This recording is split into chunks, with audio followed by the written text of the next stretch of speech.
Tout commence par un test de grossesse positif. Et là, les amis, mes clients, me disaient ta vie va changer. Quoi de, quoi de mieux pour te faire flipper? D'où il va venir le changement? Mais moi, j'ai rien envie de changer, elle va bien ma vie. Et puis, un soir, on s'était couché à 1 heure, 2 heures du matin. La mère de mon fils me réveille. Il devait être 3 à 4 heures. J'ai perdu les os, il faut appeler le SAMU. J'étais en plein sommeil, je lui ai dit mais non, tu as fait un petit pipi, c'est pas grave, rendors-toi. Elle me dit non, non, alerte. On appelle le SAMU, on part à l'hôpital, elle avait réellement perdu les os. Et là, un grand moment de patience. Euh, je me posais beaucoup de questions, non seulement pendant la grossesse, où j'en avais rien à faire de la grossesse, je m'en foutais complètement. Euh, pendant, jusqu'à la naissance, je me suis posé la question, est-ce que je vais aimer mon fils? Est-ce que, euh, est-ce que je vais pouvoir être papa? J'avais des doutes sur tout. Et puis, Nello est né le 17 octobre 2010 à midi 4, me semble-t-il, si ma mémoire est bonne. Et là, j'ai failli pleurer dès que j'ai vu passer la tête. Euh, j'ai coupé le cordon et il n'y avait que des femmes dans la salle. Donc je retenais mes larmes parce que fierté d'homme. Et puis je le suivais de partout pour la toilette, etc. Je lâchais plus mon fils. La maman, avec sa péridurale, avait encore les pieds dans les étriers. Elle pouvait pas bouger et au bout d'un moment, elle a crié je suis là, et moi. Et puis, on a posé mon fils dans une couveuse par précaution parce qu'il est né un petit peu à l'avance, mais il n'y a pas eu besoin de longtemps de couveuse, il allait très bien.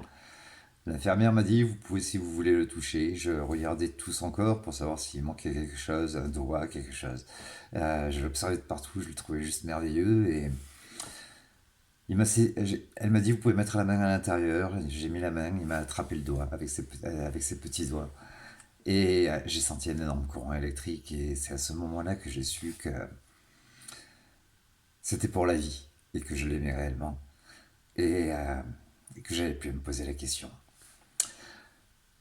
Nello nous a offert la joie d'un enfant qui avait bon appétit, qui faisait toutes ses nuits et un vrai petit garçon.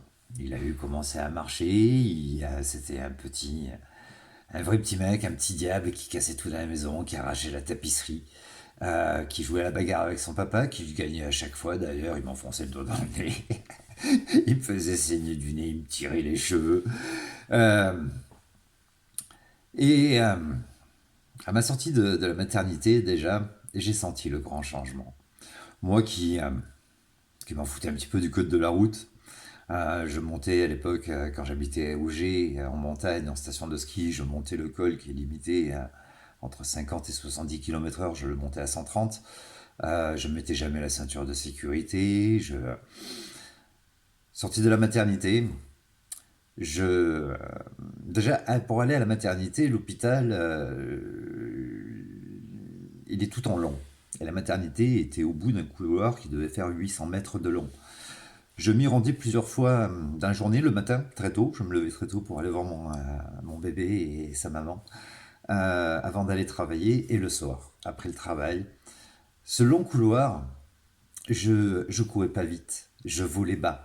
J'étais plein de joie, plein d'amour et je sentais pas les mètres, la longueur du couloir. Peu de temps après, je l'ai senti. Il était épuisant le couloir, mais c'était pour d'autres raisons que je le traversais jusqu'au bout. Sorti de l'hôpital, me voilà roulé à 30 km/h. Je regardais derrière, devant, je surveillais qu'il n'y ait pas une voiture qui me collait de trop près. Et quand il y en a une qui me collait de trop près, je sortais de la voiture en lui disant tiens ta distance.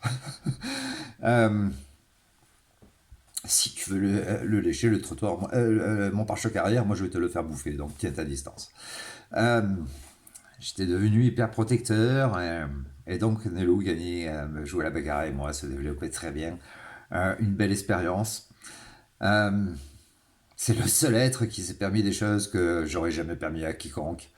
Euh, je me suis retrouvé un jour à l'hôpital avec lui, il avait attrapé la rougeole et L'infirmière entre dans la chambre pour me donner le petit thermomètre pour lui prendre sa température.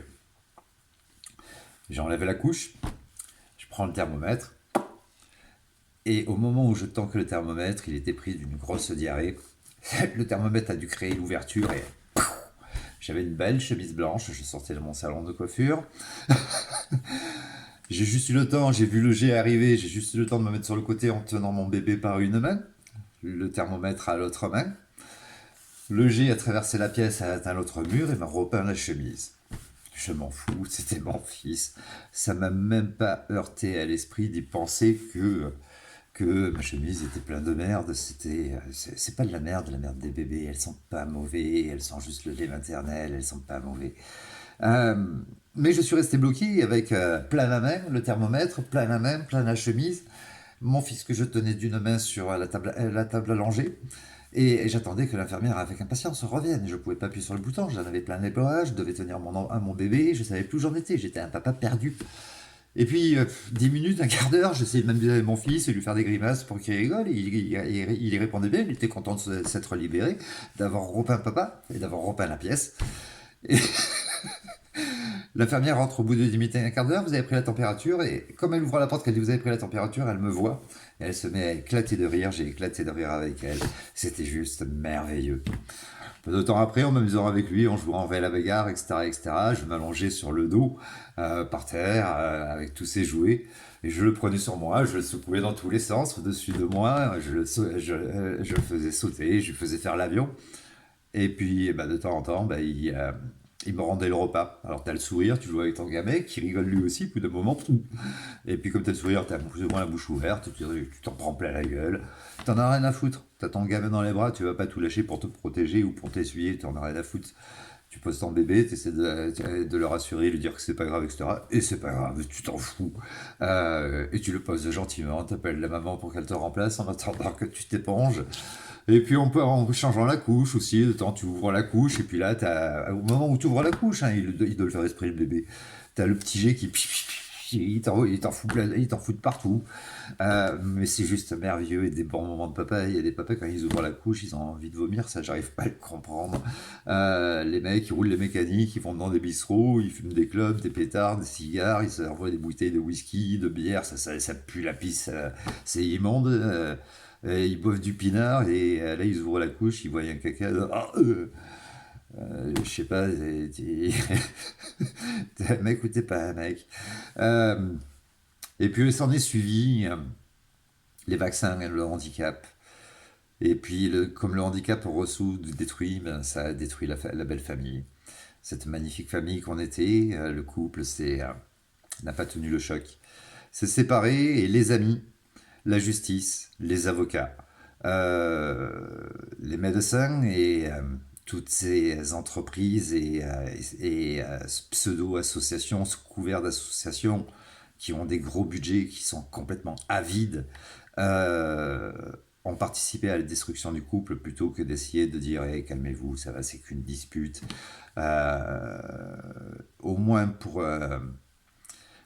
laisser survivre le couple parental. Je ne parle pas du couple matrimonial, ça n'a aucune importance, mais le couple parental, pour faire en sorte qu'il survive, non, non, non. Les amis, tout ça, vont bien foutre la merde. Les associations, tout ce qui tourne autour du handicap, les médecins vont profiter de ça pour foutre la zizanie et mettre la main sur le gosse. Et pouvoir exercer leur business. Les amis, par contre, c'est juste par connerie, par ignorance, pour prendre parti, mais c'est pas des amis. Euh, et les avocats, ben, c'est peut-être pour un petit peu alimenter le business ou peut-être par ignorance, je n'en sais rien. Mais tout ça a bien détruit le couple. Puis ensuite, il y a la haine, l'envie de vengeance. Et puis un jour, tu te poses, tu regardes ton gosse et tu te dis, je vais la maman, mais non, tu l'avais pas la maman. Quand tu regardes ton gosse, il a ta gueule. Mais il a aussi la gueule de la maman. Moi, je sais que mon fils, il a le regard de la maman, même s'il a les yeux verts et que lui, il a les yeux bleus. Il a ce léger strabisme qu'avait la maman qui faisait tout son charme à cette femme. Euh, et mon fils a le même petit strabisme. Euh, je peux pas dire que je déteste la maman. Je la vois quand je vois mon fils. Euh, Mon fils aime sa maman. Euh, J'aime sa maman aussi. Plus de la même façon qu'avant, bien évidemment. On a eu à s'aimer. On était un couple amoureux. Et puis on a eu une belle histoire. L'histoire s'est arrêtée. Le couple matrimonial est fini. Euh, mais il est hors de question que je déteste la mère de mon fils. Euh, Nous sommes le couple parental. Il est loin d'être reconstruit, d'être refondé. Je vais tout faire pour pouvoir le faire, pour pouvoir offrir à mon fils ce qu'il y a d'essentiel chez un enfant, une famille. Une famille, enfin ce qu'il en reste. Il y a un grand-père qui est décédé, une grand-mère qui est encore là, deux grand-mères qui sont encore là, me semble-t-il. J'ai pas de nouvelles de mon ex-belle-mère. Mais un enfant a besoin d'une famille, d'un papa, d'une maman, à Noël, à ses anniversaires, une famille qui s'entend bien, qui est capable de dialoguer sans hurler, se disputer ou vouloir avoir raison. Euh, un couple parental, une famille, c'est pas des gens qui se battent pour avoir raison, c'est des gens qui forment une équipe pour trouver la meilleure solution. L'important, c'est pas celui qui va avoir raison et qui va apporter la meilleure idée. L'important, c'est que l'équipe gagne contre tout ce qui est malsain autour de l'enfant.